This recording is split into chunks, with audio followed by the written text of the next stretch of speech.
Good evening, friends. This is Ram Jagdish Acharya Gauri Mohammed. First of all, I give you a warm hug to my well wishers and non well wishers. And the today's topic is very interesting. As I told you before the topic, it will be you will enjoy and a little bit of mind process. You will get to it. What is the meaning I am telling you by the subject of matter. So my words will be in Hindi. यार देखो, सबका एक basic रूप होता है ना, basic रूप। तो यहाँ पे बहुत मैंने इस पहले जब मैं ये इस ऊर्जा को ग्रहण करके समझने की कोशिश की थी, तब मैंने ऐसी वीडियोस देखी थी कि कौन किसका दादा है, कौन किसका बेटा है, कौन किसका बाप है।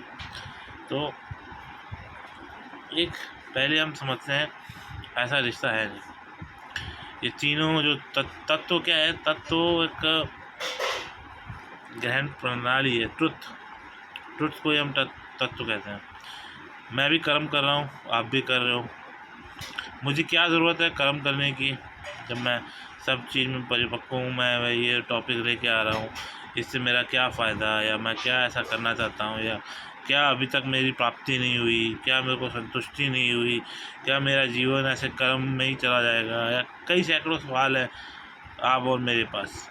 लेकिन मैं कर्म क्यों कर रहा हूँ? क्योंकि हम सब एक ब्रह्म तत्व से बने हुए हैं, 5 एलिमेंट है हम सब। आपका शरीर भी, मेरा शरीर भी।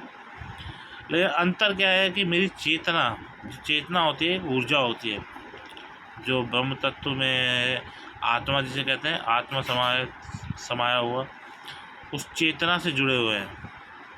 और वो चेतना है क्या? जो ब्रह्म तत्व है वो मैटर है, मैटर मतलब एक तत्व है, एक बेस है, बेस कहेंगे इसे। ये एक ऐसा बेस है जिसमें शिव भी है और विष्णु भी है। तो सवाल ये है कि इस जीवन में, इस जटिल जीवन में मैं आया हूँ, तो मेरे पास शिव तत्व भी है और विष्णु तत्व भी है। मैंने उन्हें समझाया, आपको समझाया, आप भी उससे वंचित हो चुके हो। आप भी कहते हो हम अंश हैं भोलेनाथ के, हम अंश हैं राधे कृष्ण के, हम अंश हैं इनके। मानता हूँ, लेकिन ये आपका बेस है, बेस ब्रह्म तत्व है। तो अगर आपको, मैं ये नहीं कह रहा कि कुछ संभव नहीं, आपको आज आधुनिकता के इस पीरियड में अध्यात्म को जब मैं समझा रहा हूँ, तो मैं ये चाहूँगा कि आप भी अपने आप से मिल सके, आप भी अपने अंदर ऐसी चेतना को प्रकट कर सके जो इस तत्व को जगाए। लेकिन इस तत्व को जगाने के लिए बहुत कठिन तपस्या करनी पड़ती है, और मेरे शब्द इधर उधर ना चले जाए जिस कारण ये वीडियो बेकार हो जाए। मैं अपने शब्दों को थोड़ा धीरे से समझाते हुए बताना चाहता हूँ कि देखिए, जो वृक्ष होता है उसका हम ये निकाल सकते हैं कि ये वृक्ष यही फूल देगा, और उससे आसपास के पेड़ों को देख कर के हम कह दें कि नहीं, ये वाला जो फूल है ये इसमें भी उगना चाहिए, तब हम मानेंगे कि ये पेड़ ऐसा है। इसी प्रकार एक पानी में तेल और नमक घोल दो तो घुल गया, लेकिन जब तक टेस्ट नहीं करेंगे तब तक नहीं पता चलेगा कि इसमें नमक भी है। तेल जो ऊपर डलता रहेगा। तो तत्व क्या है मेन जो एक दूसरे से नहीं हुए, वो है पानी। पानी में घुला लेकिन तेल ना घुला ना कुछ। तो इसी प्रकार ये शरीर बना है, और मैं किन्हीं कारणों से आप सबके बीच में हूँ और आपको एक ज्ञान दे रहा हूँ। तो हाँ, तो आपको ये समझाने के लिए जो समझाना था मैंने प्रैक्टिकल 2 समझा दिए, एक पेड़ का और एक इसका। और मुझे नहीं लगता कि कोई और शब्दावली है जिस टाइप से मैं इसको और उजागर कर सकूँ। बस मैं इतना कहूँगा कि ब्रह्मा की उत्पत्ति, विष्णु की उत्पत्ति और शिव की उत्पत्ति और शिव का रावण होना उत्पत्ति, ये तीनों उत्पत्ति पहले के हैं। मतलब पहले के मतलब ब्रह्मा के बाद का है। और हाँ, हाँ, तो आप कैसे कहेंगे कि कैसे? ये है एक ही तत्व। शरीर में आत्मा विष्णु की है और शरीर शिव का।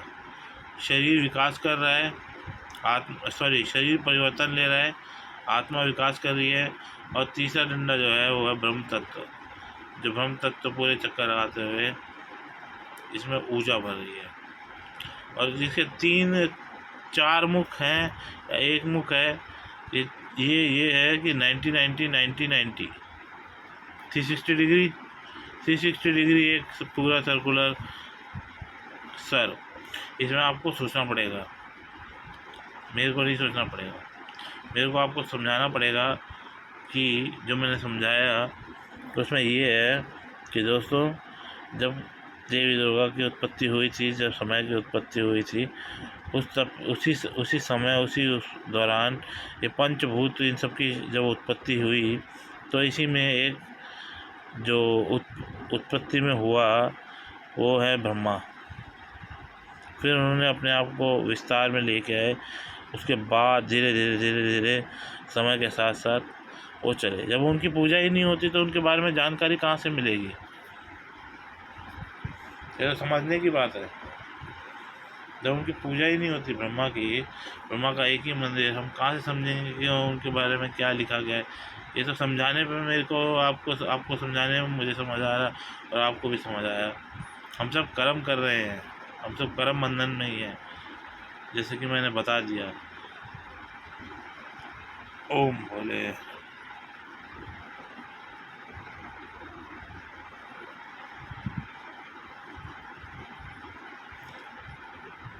इस वीडियो पे मैं कुछ दिनों बाद और एक वीडियो डालूँगा जो इस पोस्ट को थोड़ा वो करे।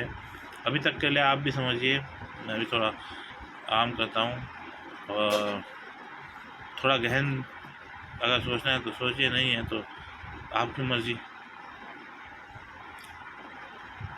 पर हर कोई इस चेतना को जगा सकता है, मैं यही कह रहा हूँ। अध्यात्म में पॉसिबल है कि आप शिव तत्व को भी जगा सकते हो, आप विष्णु तत्व को भी जगा सकते हो, ब्रह्म तत्व तो आपके अंदर है ही। लेकिन इसे जगाने के लिए आपको सही नियम करने पड़ेंगे। मेरे 6 चौपाई है, जिसमें सबसे पहला ही आता है कि साधक का ईश्वर के साथ संबंध होना ज़रूरी है। आपका किसी तरह का संबंध है किसी ईश्वर के साथ, मेरे को छोड़ करके, तो आप ज़रूर करिए। नहीं तो आप आजकल के जो चलन है वो उसके पीछे आप व्यर्थ कर दीजिए और बोलना चाहता हूँ। ठीक है, चलता हूँ। से हर माँ में आशीर्वाद। ओम ब्रह्मणे नमः।